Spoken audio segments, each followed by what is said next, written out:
शुरू अल्लाह का नाम लेकर जो बड़ा मेहरबान निहायत रहम वाला है।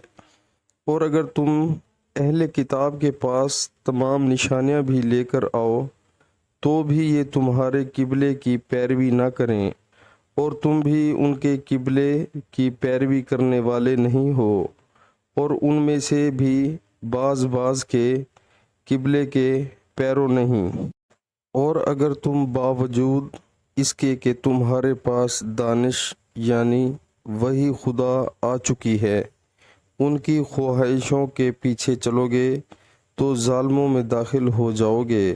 सुबहान अल्लाह। प्यारे मुसलमानों, अल्लाह ताला हमें कुरान पाक तर्जुमे के साथ सुनकर उस पर अमल करने की तौफीक अता फरमाए और 5 वक्त बाद जमात नमाज पढ़ने की तौफीक अता फरमाए। प्यारे मुसलमानों, अल्लाह ताला कुरान पाक की इस आयत में हमें बता रहे हैं कि हमें किसी भी की ख्वाहिशों के पीछे नहीं चलना चाहिए और हमें जो है हर हाल में अल्लाह का शुक्र अदा करना चाहिए।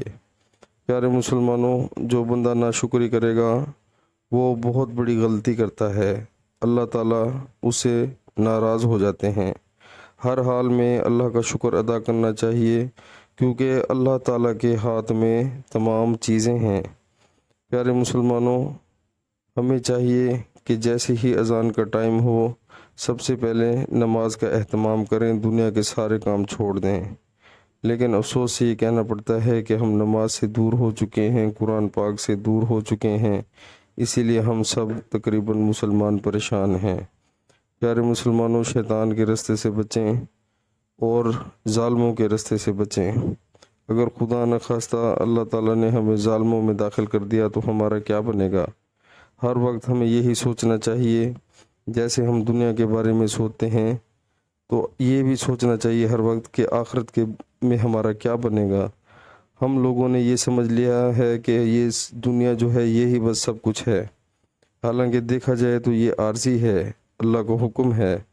तो प्यारे मुसलमानों, आखिरत के बारे में सोचें जो हमेशा रहने वाली ही ज़िंदगी है हमारी। इंशाल्लाह आप अमल करें, सच्चा इरादा करें, अल्लाह ताला मदद फरमाएंगे। अस्सलामु अलैकुम वरहमतुल्लाहि वबरकातुहू।